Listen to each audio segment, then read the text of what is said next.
Përshëndetje, mirë se vini, flasim hapur në Durrës Lajm. Zgjedhjet 11 majit prodhuan një rezultat 8-6 në qarkun e Durrësit. 8 për majorancën dhe 6 për opozitën. Çfarë ishte interesante në këto zgjedhje ishte fakti që kishte një listë mbyllur dhe një listë hapur.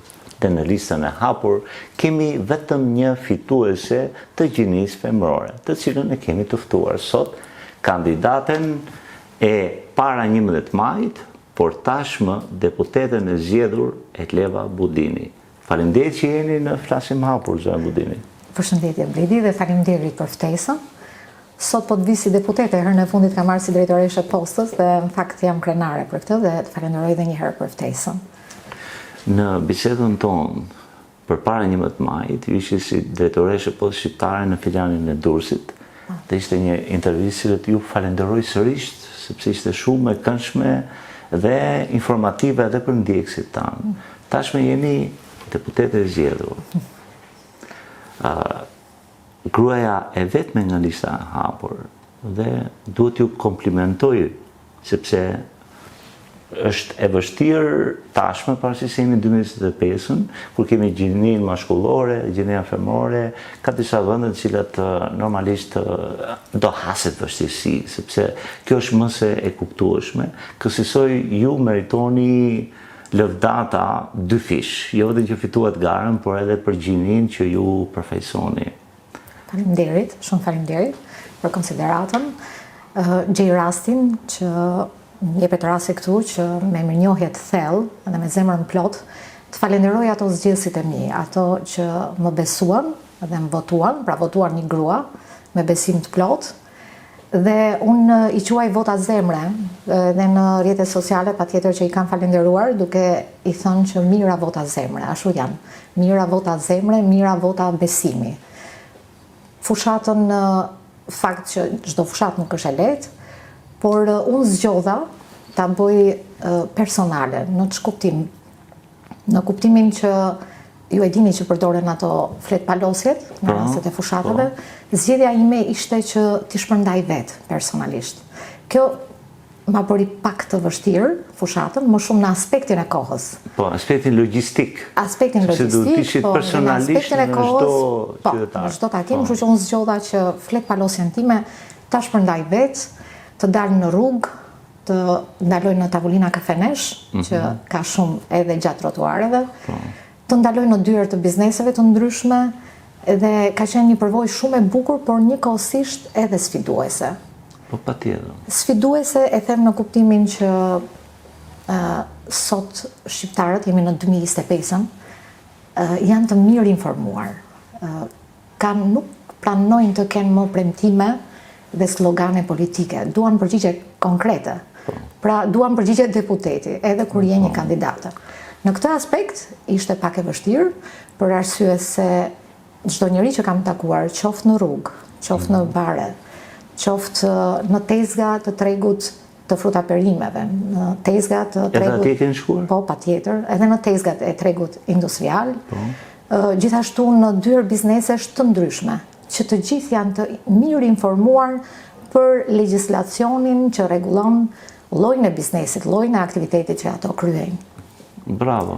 Sigurisht unë gjithmonë, edhe kur kisha vendosur ditën që do shkoj në tregun industrial të vogël ose dhe atë të madh, kam marrë gjithmonë një informacion, po ashtu dhe për tregun e fruta perimeve, kam marrë informacion nga qoftë edhe nga zyrat përkatëse të bashkisë, për taksat, për çfarë detyrimesh kanë ndaj shtetit, sa paguajnë, sa është sasia. Pra, ka marrë një informacion patjetër, por prapë se prapë, është ti gjithmonë pavarësisht përgatitjes profesionale që mund të kesh, pyetjet ishin sfiduese. Ta thash, janë të mirë informuar, janë shumë të zgjuar shqiptarët.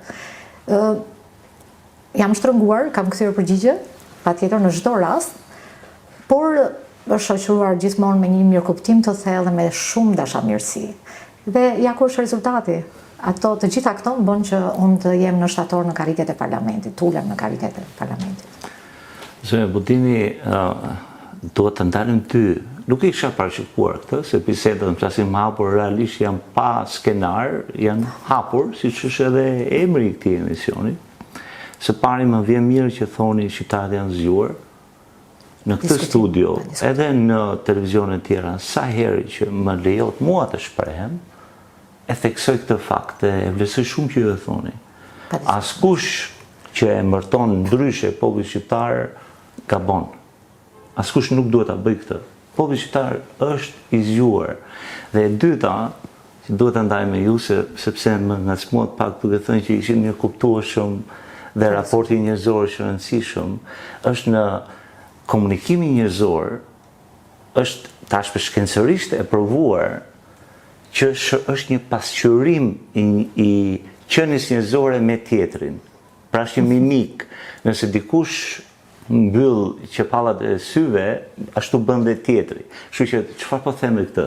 Ju keni shkuar me zemër të hapur dhe ata ju janë përgjigjur me zemër të hapur. Ju keni shkuar me buzëqeshje, ata janë përgjigjur me buzëqeshje. Ju keni kërkuar votë zemre dhe rezultati tregon që ju kanë dhënë votë zemre. Kështu që dhe ky shembull duhet marr prej të gjithëve. Po është e vërtet, shumë të rralla kanë qenë momentet që ndoshta mund të kenë pas sepse njerëzit që takon në rrugë janë të rastësishëm dhe janë të bindjeve të ndryshme. Unë kam ditur si t'i drejtohen. Shumë të rralla kanë qenë momentet që nuk më kanë lejuar të vazhdoj, më kanë ndaluar, kanë dëgjuar me vëmendje, kanë pyetur, kanë pritur me durim përgjigjen.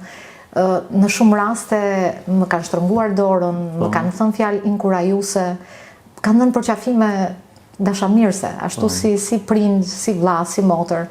Të gjitha këto më kanë dhënë forcë që të vazhdoj përpara. Qytetaria e dëlluar e qarkut të Durrësit, e jashtëzakonshme. Por lajmi i keq është që të shkëputeni në një detyrë që e keni bërë prej vitësh, cilët e keni bërë me shumë pasion dhe për cilët folet në intervistën së bashku herën e fundit.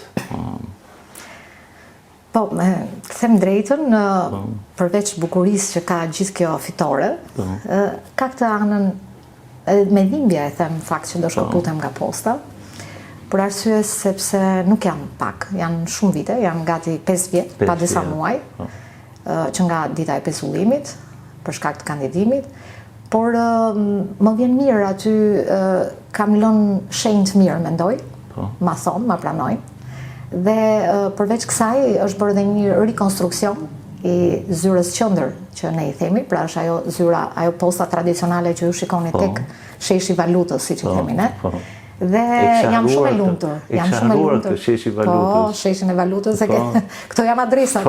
Nuk është adresë postare, adresa postare është Lagja 11. Po, gjithsesi, kjo është adresa siç e njohim ne në gjuhën popullore, dhe në fakt ja arrita që të le një institucion, një zyrë dinjitoze, edhe për ato që punojnë aty, por edhe për klientët e postës shqiptare, që janë të shumtë në numër dhe meritonin një shërbim më dinjitoz në kushte dinjitoze. Kështu që arrita dhe kësaj edhe më vjen shumë mirë. Pra kam lënë një shenjë të mirë, mendoj, dhe jo vetëm tek zyra qendër, janë disa zyra të tjera që kanë bërë rikonstruksione të vogla, po që kanë përmirësuar ndjeshëm kushtet e shërbimit. Dhe kjo është ndjerë edhe tek qytetarët, është ndjerë dashuria juaj për profesionin edhe shërbimin, ofiqin që kishit, është ndjerë, dhe po marr një spunto për dalë diku që sa herë më pyesin studentët një këshill për të ardhmen, çfarë do të bëjmë në të ardhmen, përgjigjja ime është përpos që është e sinqertë dhe besoj këtë që them, çdo gjë që bëni në jetë, duajeni atë që bëni në jetë. Dhe është e mirë kuptuar, është e ditur dhe e pranuar nga banorët e qarkut Durrësit edhe puna juaj në postën shqiptare. Kështu që keni arsye për t'u krenuar. Më vjen mirë që është kuptuar ajo dashuria dhe pasioni me cilën e kam bërë në atë punë, dhe nuk është e vetmja punë. Është një nga punët që kam bërë në detyrë shtetërore, por unë edhe në sektorin privat kam pasur të njëjtën qasje ndaj punës. Pra, është fat që të kesh një punë dhe ta bësh atë me dashuri dhe me pasion. Edhe kjo të bën suksesshme pa diskutim, pa diskutim. Për të rinjt edhe të rejat, do të thoja të ndjekin ëndrrën e tyre, pse secili nga ne e ka një ëndër, edhe nuk duhet jetë ëndër që ngelet në sirtar apo ngelet e fshet. Dhe për të ndjekur ëndrat, fakt duhet guxim, por duhet shumë punë, shumë punë. Unë ja këshilloj këtë për arsye që në një të nesërme mos të kenë brerje ndërgjegje që pse se ndoqa këtë ëndrën time, pse se bëra këtë. Por i këshilloj që ka disa ëndra që normalisht përveç se guximit duhet dhe talent, patjetër, se mund të jenë iniciativa biznesi që duhet patjetër në një talent i lindur, po kryesorja është guximi që të marrësh përsipër ta ndjekësh atë ëndrën dhe shumë punë. Një nga ëndrat e mia isha të kandidoj dhe patjetër dhe të fitoj që deri dje, derisa isha kandidate, patjetër ka ato dyshimet se je në një garë që është garë e fortë, por sot me plot bindjen e them pse se ndoqa edhe 4 vjet më parë. Po megjithatë më mirë vonë se sa kur. Po. Dhe flasim për ëndrat dhe punën për të realizuar ato ëndra. Shkollimi mendon është i rëndësishëm, sepse dha disa këshilla për brezin e ri, edhe për vajzat e gratë, ju lutem, se jeni tashmë shembull i mishëruar i suksesit, se jeni deputet e zgjedhur. Po, dhe mendoj që themeli i suksesit tim dhe i fitores të fushatës janë pikërisht gratë dhe vajzat. Mendoj që aty ka marrë shumicën e votave. Pikërisht nga ato e ka marrë shumicën e votave. Dhe patjetër të gjithë problemet që kanë lidhje me gratë dhe vajzat do të jetë edhe një nga ato mini shtyllat e mini programit tim politik në Parlamentin e Ri Shqiptar. Se patjetër unë do shkoj me një program personal të vogël që kam përcaktuar që pikërisht fushata që kam bërë sidomos fushata, se nuk është vetëm fushata, është dhe gjithë aktiviteti im edhe në punë dhe jashtë pune, e përfshirë në disa klube apo aktivitete bamirësie jashtë funksionit tim edhe politik, pra kam dhe aktivitete shoqërore. Duhet të ndalem të këtë. Unë jam dhe pjesë e Rotary Club, që është një klub shumë i rëndësishëm, në Durrës, ku janë të përfshirë ku një nga antarët jeni dhe ju. Krenarisht jam antarë. Krenarisht, po ndërkohë janë shumë biznesmen të njohur të Durrësit, të suksesshëm, por edhe figurat tjera që janë pjesë e institucioneve të ndryshme në qytetin e Durrësit, siç isha dhe unë si drejtoreshe e postës shqiptare. Zë Budini, të ndalim pak, se do kthehen tek Rotary dhe shërbimi në komunitet. Po së pari, a mendojnë që ka arsye që një vajzë ose një grua të mos ja dalë të ketë sukses në jetë? Ka sot në 2025, apo i ka të gjitha mundësitë për t'ja dalë në jetë, për të realizuar gjitha ëndrat? Unë mendoj që po, i ka mundësitë. Patjetër këtu hyn pak edhe pjesa, unë vetë jam një gocë qyteti, dhe që pavarësisht se gjatë realizimit të ëndrave të mia ka pengesa që nuk janë domosdoshmërisht për faktin që kam qenë vajzë apo grua. Ka dhe, po unë kam qenë po themi elastuar, në kuptimin që nuk kam pas të tilla pengesa, por sigurisht ka gra dhe vajza të zonave rurale, që për ëndra të guximshme të tyre, patjetër që kanë pengesa për shkak të gjinisë. Dhe ta thash, kjo do jetë një nga ato shtyllat e atij programit tim të vogël, në ndihmë të grave dhe vajzave, jo vetëm atyre që kanë probleme të ndryshme për shkak të vështirësive dhe që janë të mirë kuptuara. Por edhe për ato gra dhe vajza që mund të kenë ëndra për arsimim të lartë, për të realizuar edhe ndonjë ëndër tjetër, një startup, një kështu, dhe për faktin që banojnë në zona rurale, nuk e kanë mundësinë të ndjekin ëndrat e tyre. Kjo unë këtë edhe për shkak të detyrës që kam mbajtur dhe angazhimit tim politik si drejtuese e Forumit të Gruas Socialiste, kemi bërë shumë bashkë me gra të tjera drejtuese të institucioneve, patjetër, gra dhe drejtuese të institucioneve të rëndësishme në Durrës, se ka disa gra. Dhe si drejtuese e Forumit nuk kam punuar vetëm, kam punuar në grup, dhe gjitha bashkë kemi bërë shumë në këtë drejtim, po ka shumë akoma për të bërë. Pra, dhe kjo është një nga qëllimet e mia dhe një nga punët që do marr përsipër të bëj si deputete e re e Parlamentit 2025-2029. Ndalem pak për ta përforcuar këtë mesazh që jepni në raport me vajzat dhe gratë në zonat rurale. Ndoshta ndajmë diçka personale, unë dhe ju zonja Budini, se jemi pothuajse njëti brez. Në kohët tona, o të dilte shkolla e lartë ose nuk të dilte. Pra ishte kokoronin në Universitetin e Tiranës, shkoni me trenat e famshëm deri në Tiranë. Unë njoh shumë miqtë e mi që tentuan herën e parë, vitin e 2, vitin e 3, ndërta dhe unë, madje, personalisht, pra ishte shumë e vështirë dhe shkollimi, ndërkohë që gjendemi sot në një situatë tërësisht të ndryshme. Pra kemi UAMD-n, kemi Universitetin Aleksandër Mesiu Durrës, që është brenda qarkut, përthith edhe nga vende të tjera, kështu që të gjitha mundësit janë, dhe ky është një apel për vajzat e gratë edhe në zonët rurale të ndjekin shkollimin, të ndjekin edukimin, sepse e kanë shumë pranë dhe të realizueshme, dhe me tarifa që janë të modeste. Ne që njohim edhe jashtë shtetit tarifat që janë të mërsisht të larta, ofron Shqipëria i ofron edukimin edhe grave dhe vajzave, që për të arritur suksesin e tyre. Faktikisht patjetër, sot ka mundësi më shumë dhe mentaliteti i familjeve edhe në zona rurale ka ndryshuar. Pra, e mendojnë që një arsimim, sidomos për një vajzë, i jep pasaj mundësinë që të bëjë një jetë më cilësore në të ardhmen.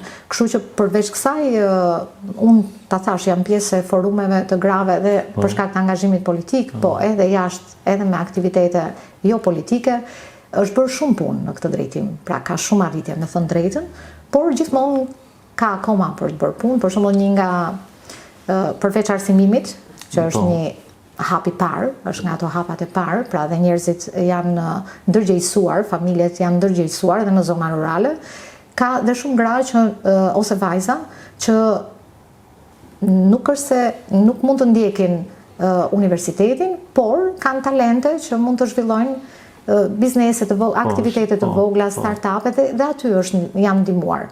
Patjetër, për shembull puna e dorës, po themi. Pra janë ndërmarrë aktivitete edhe për këtë, për të promovuar punën e dorës, pse jo për të krijuar dhe marka, për të markuar, po. Kemi bërë shumë punë edhe në këtë drejtim, unë kam qenë një nga promotoret, edhe si antare e Këshillit Bashkiak 2019-2023. Patjetër kam qenë dhe në bordin drejtues të Aleancës së grave të Këshillit Bashkiak, që është përtej partive politike. Pra, Aleanca e grave të Këshillit është përtej partive politike dhe ka qenë një angazhim gjithëpërfshirës i të gjitha antareve gra të Këshillit Bashkiak në drejtim të përfshirjes së grave, të fuqizimit ekonomik të grave. Dhe ka patur rezultat? Patjetër. Ka patur, kjo është lajm shumë pozitiv. Po gjithmonë ka akoma për të bërë. Po sigurisht, sepse emancipimi, kuptimin e mirë të fjalës, emancipimi është një proces shumë i gjatë dhe kërkon gjithmonë investim dhe vëmendje të vazhdueshme. Në lidhje me aktivizimin tuaj shoqëror në qarkun e Durrësit, ne përmendëm Rotarin, të dy jemi pjesë e Rotary Club, jemi rotarian. Dhe motoja është të shërbesh për te vetës. Tani, po dalim nga Rotary, po në qasjen tonë personale, në qasjen tuaj personale. Ju vjen natyrshëm të shërbeni në komunitet? I doni njerëzit realisht? Po, i dua, në fakt. Dhe nuk e kam pasur të vështirë ta përcjell këtë gjë. Pra, njerëzit e kuptojnë, nuk e di se si është mënyra ime. Do e lej modestin këtu. Mendoj që kam një aftësi komunikimi me njerëzit, gjithmonë kam empati, kam pozitivitet kur takoj njerëzit dhe me sa kuptoj është përcjell, kam arritur ta përcjell dhe është kuptuar. Kështu që, por, të gjitha këto angazhimet, qoftë, ju a thash edhe njëherë, mos bëj përsëritje, edhe në forume, edhe si drejtoreshe postës, si drejtoreshe poste ne paguajmë dhe fondin e bashkisë, që është fondi për atë komunitet me nevojat veçanta. Kështu që më është dashur t'i asistoj, t'i ndihmoj, ka qenë një pjesë detyrë, por kam kaluar dhe për te i detyrës. Pikërisht për arsye të gjithë aktivitetit tim që kam edhe jashtë postës, pra në Rotary Club, në drejtuese e forumit të gruas, por edhe me aktivitetet të tjera të vogla edhe iniciativa personale të disa prej grave që angazhohen jo në klubin e librit, në ndihmë të teatrit, pra është një gjë gjithëpërfshirëse, një aktivitet më i gjerë se sa unë e kisha menduar që do ishte pa qenë pjesë e postës shqiptare dhe pa qenë pjesë e Rotary Club. Pra që të dyja këto, sidomos këto, edhe aktiviteti im në Rotary, por edhe puna ime si drejtuese e postës shqiptare më kanë krijuar mundësinë që të jem më afër këtyre shtresave që ne i themi shtresa në nevojë, po patjetër shtresa me aftësi ndryshe që kanë nevojë për më shumë se sa komunitetet që jetojnë normalisht. Jeni qytetare aktive dhe kjo është diçka që kërkohet nga çdo qytetar për hir të vërtetës. Ka shumë të tillë në Durrës, cilët meritojnë lëvdatat edhe mbështetjen e gjithë komunitetit, por gjithmonë ne bëjmë apel qytetarëve, sidomos të rinjve dhe të rejave, të angazhohen më shumë në të mirën e komunitetit, në të mirën e qytetit, qarkut, edhe vendit sigurisht, adeu ton të mrekullueshëm. Është detyrim të jesh qytetar. Nuk është vetëm privilegj, por është edhe detyrim, ka disa detyrime dhe këto detyrime janë të shërbesh për te i vetës, të shërbesh në komunitet, sepse është një familje e përbashkët dhe nuk ka kënaqësi më të madhe, të shikosh produktet, kur shikon jetë që transformohen për shkak të shërbimit që ti ke bërë.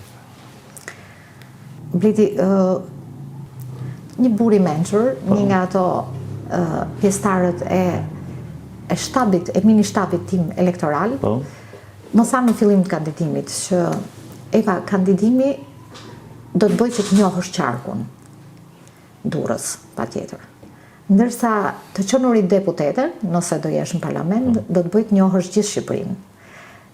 Gjatë kohës që isha gjatë fushatës, e kuptova pse na kishte thënë, sepse sado që unë kam qenë pjesë e gjithë këtyre aktiviteteve që sapo i tham, prap ai takimi në ajo dalja në terren, trokitja në përdyer, takimi i njerëzve të përfaqësues të komuniteteve të ndryshme. Patjetër unë kam bërë takime dhe me përfaqësues të shoqatave paraplegjik, tetraplegjik, të shoqatës së të verbërve, që unë i kam asistuar gjithkohën, po ndërkohë si kandidate ka pas një tjetër mision, dhe e gjitha kjo më ka ndihmuar që të kuptoj të gjitha hallet, problemet, nevojat që kanë të gjitha shtresat, por sidomos kjo shtresë. Dhe përveç kësaj, gjatë këtyre takimeve, kam parë dhe shumë të rinj dhe të reja të përfshirë në ndihmë të këtyre komuniteteve, sidomos me nevoja të veçanta, dhe ka qenë shumë impresionuese, se si ka mundësi që kaq të ri dhe kaq të përfshirë me zemër në ndihmë të këtyre komuniteteve. Ka jo vetëm edhe nga forumet e Partisë Socialiste, që është forumi rinor, por kemi rotarakët, por ka dhe të tjera lëvizje si jashtë këtyre që unë di, por që kam pasur mundësinë t'i takoj gjatë kësaj fushate, që janë të përfshirë shumë në ndihmë të komuniteteve, sidomos të komuniteteve me aftësi ndryshe. Kjo është shpresdhënëse për qytetin. Po, dhe ka shumë, Bledi, ma beso këtë. Ka shumë? Po, ka shumë. Atëherë kjo është dyfish shpresdhënëse për qytetin. Një qytet, që po kaloj në një temë tjetër, i mrekullueshëm, historik, po e dim me vlera të trashëgimisë kulturore, historike të rralla, i cili ofron kaq shumë për botën dhe dalë pra tek turizmi, qëllimisht sepse e di që ju vini në sektor menaxherial i njohëse shumë e mirë e sektorit turizmit. Nuk do ju bëj pyetje, sepse jemi në prag sezonit turistik. Thjesht dua tani të shpenzojm pak minuta për të promovuar mrekullitë e qytetit tonë. Çfarë mund mos thuash për Durrësin? Durrësin që është qendra e trashëgimisë kulturore të gjithë Shqipërisë. Ke amfiteatri i Durrësit që nga periudha romake. Më i madh në Ballkan. Më i madh në Ballkan, patjetër, muri bizantin, tora veneciane e sapo rikonstruktuar, gjurmët e rrugës Egnatia, mozaik të rëndësishëm, njëkohësisht kemi muzeun arkeologjik që pati dhe ai një rekonstruksion ku janë të ekspozuara objekte dhe gjurmë të gjitha periudhave, duke filluar që nga periudhat ilire, greke, të lashta, duke vazhduar pastaj romake, bizantine e deri vonë. Kështu që është dhe përveç kësaj ka një vijë bregdetare të mrekullueshme. Unë nuk e di, kemi pasur rastin të ta them ndonjëherë në ato kafe tona të ralla, por sa po mbaroj punën tek posta, po dhe kudo, po sidomos të vitet e fundit, më është bërë zakon që të pi kafen dhe të shijoj perëndimin e diellit në një nga baret që kemi tek zona e Volgës, patjetër ku ka mundësi ta shoh mirë perëndimin, ka qenë një cep edhe aty tek Aragosta. Dhe me thënë drejtën dhe nuk futem në shtëpi pa parë perëndimin gjatë gjithë dimrit. Kështu që me një vijë bregdetare që në gjykimin tim është nga më të bukurat që ka, po flasim për detin Adriatik gjithmonë. Dhe mendoj që nuk ka gjë më të bukur se sa të jenë të gjitha të grumbulluara në një qytet vetëm. Përveç kësaj, unë edhe për shkak të, siç e thatë dhe ju, për shkak të përvojës time shumë të gjatë, gati 20 vjeçare në fushën e turizmit, kam punuar në kompani detare, ajrore dhe agjenci të fuqishme turistike të Durrësit. Kam një besim shumë të madh tek ai porti i ri turistik, që është një projekt i qeverisë shqiptare faktikisht, bashkëpunim, patjetër, s'po ndalem te kjo, nëse unë kam parë gjatë gjithë kësaj kohe që ka pas mendime dhe janë mendime skeptike, por unë jam e bindur që porti i ri turistik do ndikoj shumë fuqishëm në promovimin e turizmit, sepse do japi mundësinë që në Durrës të ndalojnë mjete dhe të ndalojnë turist shumë më shumë se sa kemi sot.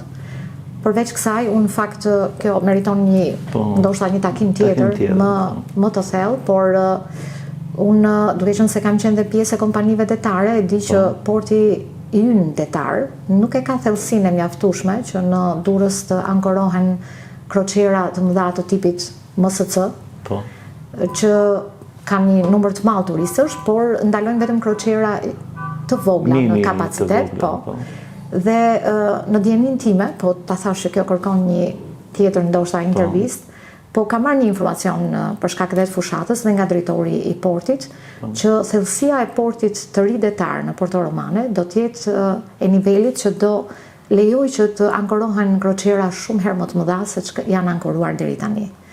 Dhe në fakt unë ulem shpesh në tavolina me mikeshat mia që janë jashtë strukturave politike. Vin nga biznesi dhe gjithmonë kanë atë syrin skeptik dhe janë gjithmonë opozitë në tavolinë. Sigurisht. Unë rri shpesh urt dhe i dëgjoj, i respektoj, po sot duhet t'ja them që nuk ja kam thënë për tavolina, po e them sot, që vërtet që i kam dëgjuar dhe kam pritur edhe kritika dhe kam kthyer përgjigje, kam marrë përsipër edhe kosto që ndoshta s'më takojnë, por sot do i them që nuk është e lehtë të angazhohesh politikisht. Nuk është e lehtë që të angazhohesh dhe të kesh dhe atë mendimin tënd ndryshe brenda strukturave të organizimit politik ku angazhohesh. Është më e thjeshtë të ngresh gishtin nëpër tavolina. Por gjithmonë i kam thënë që portin e ri turistik e shoh me shumë përparësi dhe kam besim tek porti, kam besim tek ky projekt që do ndryshoj komplet qasjen e turizmit në Durrës. Dhe shpresoj që të përfundoj sa më shpejt.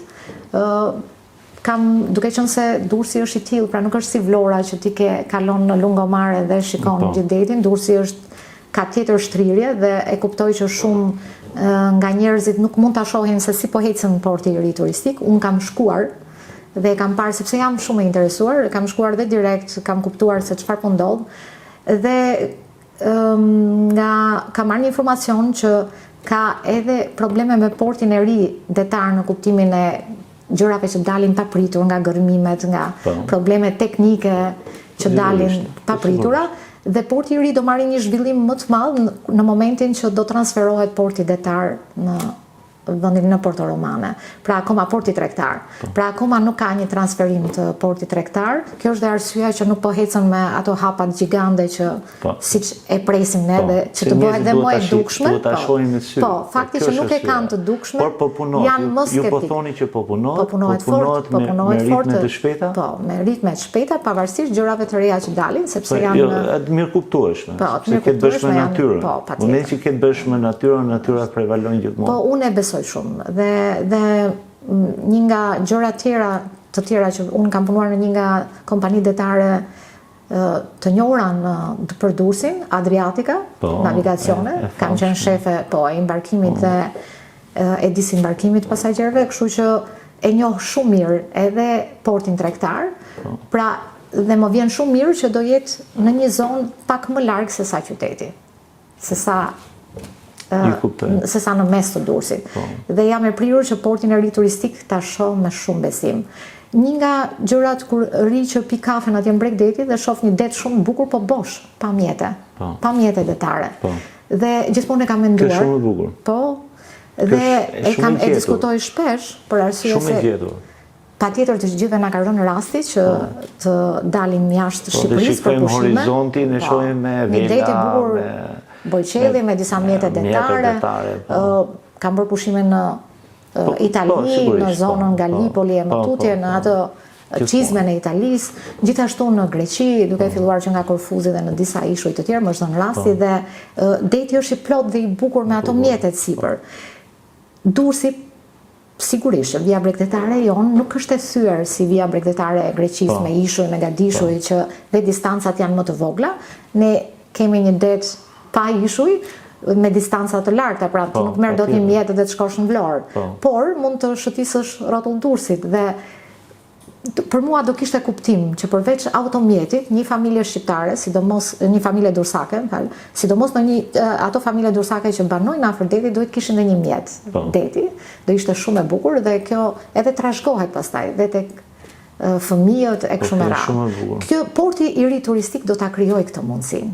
Për arsye sepse do ketë edhe mundësi ku të parkohen ato mjete detare dhe ma beso do të ma kujtosh këtë intervistën, do thuash po atëherë Eva ke pasur të drejtë. Se ndoshta të vi për si deputete në mandat dytë të parlamentit shqiptar. Dhe porti i ri turistik do ketë përfunduar atëherë. Do ketë përfunduar. Po, besoj që po. Keni kaq shumë besim keni te ky projekt që do të transformojë tërësisht dhe do të çojë Durrësin në dimensione të kaq pa imagjinueshme? Po, pa diskutim që po.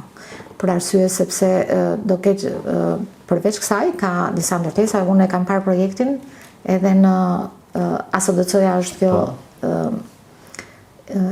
drejtoria e re që po ndjek pikërisht dhe po menaxhon këtë ndërtimin e portit të ri turistik. Aty kemi parë maketin. Unë në fakt e kisha shumë dëshirë që një nga ato intervistat e mia dhe kam dërguar aty email, kam marrë leje, po për shkak të kohës kufizuar nuk arrita dot të bëja edhe një filmim duke dhënë besimin tim për portin e ri turistik, po nuk arrita dot ta bëja. Kështu që unë e kam parë atë maketin, është një projekt shumë gjigant në gjykimin tim dhe unë për shembull një nga destinacionet që unë e pëlqej dhe kam shkuar rreth 3 herë është Dubai. Dhe një nga gjërat që unë pëlqej aty është Dubai Marina. Dhe e kam pëlqyer jo për shkak të zhvillimit, transformimit, modernizimit, po dhe për faktin që se çfarë bën dora e njeriut në një shkret të tjerë. Po çfarë mund bëj dora e njeriut në një perl, në natyra tashmë ta ofron. Pikërisht. Prandaj është besimi im 100%. Durrësi ynë perl, besim për transformim në të ardhmen, në qytetin me vi bregdetare kaq mrekullueshme, me histori, me perëndimin e diellit më i bukur i. Aty ku mund të gjesh të gjitha, trashëgiminë kulturore, pra Durrësin e vjetër, Durrësin e trashëgimisë, por edhe Durrësin modern. Kështu e parashikoj unë Durrësin me portin e ri turistik dhe portin e ri tregtar. Dhe një qytetari e dalluar në mbar vendin. E mbyllim me kaq zonën e Budimit. Po, faleminderit shumë. Se po ta shtojmë përpos këtyre fjalëve për qytetin tonë kaq i bukur, nuk do kishte vlerë dhe doja ta mbyllim së bashku duke falendëruar për gjithë të shpjegim që dhatë dhe fjalët e bukura për Durrësin. Shumë faleminderit Bledi që ma dhe këtë mundësinë që të ndaj këto mendimet e mia dhe e dyta herë që vim në studion tënde dhe e dyta herë që ndjehem shumë komode dhe tamam sikur pim një kafe bashkë. Dhe ju e dini kur të jetë hera e tretë që të yftojmë në flasim hapur, pasi të bëni betimin si deputete në Kuvendin e Republikës Shqipërisë. Me shumë kënaqësi do të jem e pranishme. Faleminderit që na ndoqët, miru ta kofshim në episodin e radhës.